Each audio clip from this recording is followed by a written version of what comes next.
idea of Allah punishing me. What did I do for this to happen? Is there some sort of punishment that is behind this? Is it some sort of disobedience that I have committed?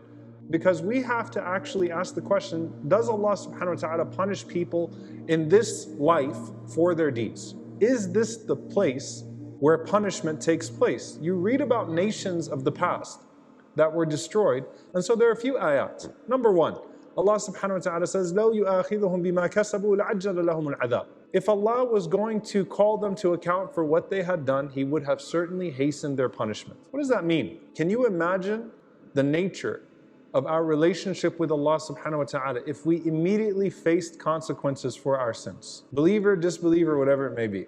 You know, if every single time you commit a sin, something bad happens to you, like you're wearing a device that shocks you with pain, every single time you commit a sin. But it doesn't work that way, because instead Allah subhanahu wa ta'ala delays you and gives you a chance to be reminded and to repent and to actually turn that sin into a good deed. Allah subhanahu wa ta'ala says, and if Allah were to seize mankind for their wrongdoing, for their transgressions, He would not leave on it a single moving creature, meaning there would not be a single creature on earth that would be able to survive that, because we all slip sometimes. No one would survive that type of relationship with Allah subhanahu wa ta'ala in this life.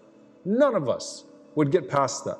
But instead Allah subhanahu wa ta'ala says, He postpones them. So it's for your benefit that there isn't an immediate consequence or reward for your deeds. That would completely defeat the purpose of the test of this world as a whole, if things happen with immediacy.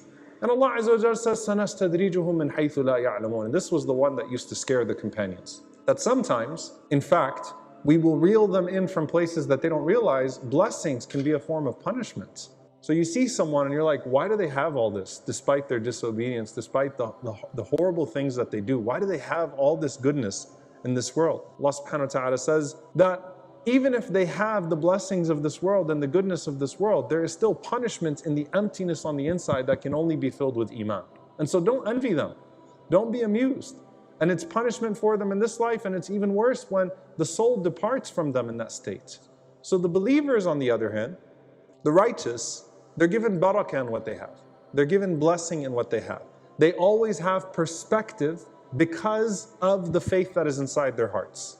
عَجَبًا لِأَمْرِ الْمُؤْمِنِ, the Prophet ﷺ said. He said, how strange and amazing is the affair of the believer.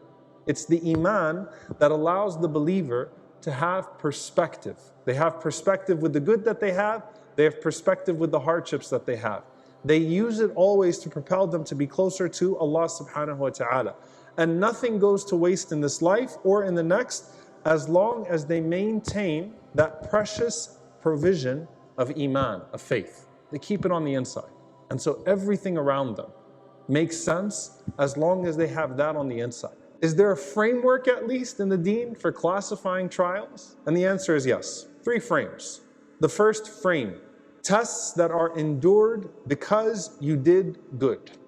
You missed out on something because of your insistence on your principles. You were taken advantage of because you weren't dirty like the other person. You did not harm, you refused to oppress. When you are tested in the capacity of doing good, when you can directly tie the trial to a good deed. Never regret something you do for the sake of Allah subhanahu wa ta'ala. Frame number 2, second category of trials, are tests that are directly tied to a sin. So you commit a sin and you're tested within that sin or in a way that is directly tied to that sin. That is certainly a punishment. Just like category 1 is certainly a reward, that's certainly a punishment. However, that punishment could be a reminder to repent.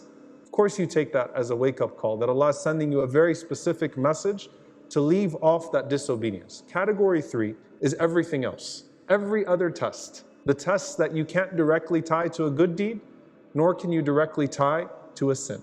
And that's where that test could either be a punishment, or it could be a reward, or it could be a reminder. And you don't know. And the only way that you can know at that point, whether it's punishment or reward, is by your response.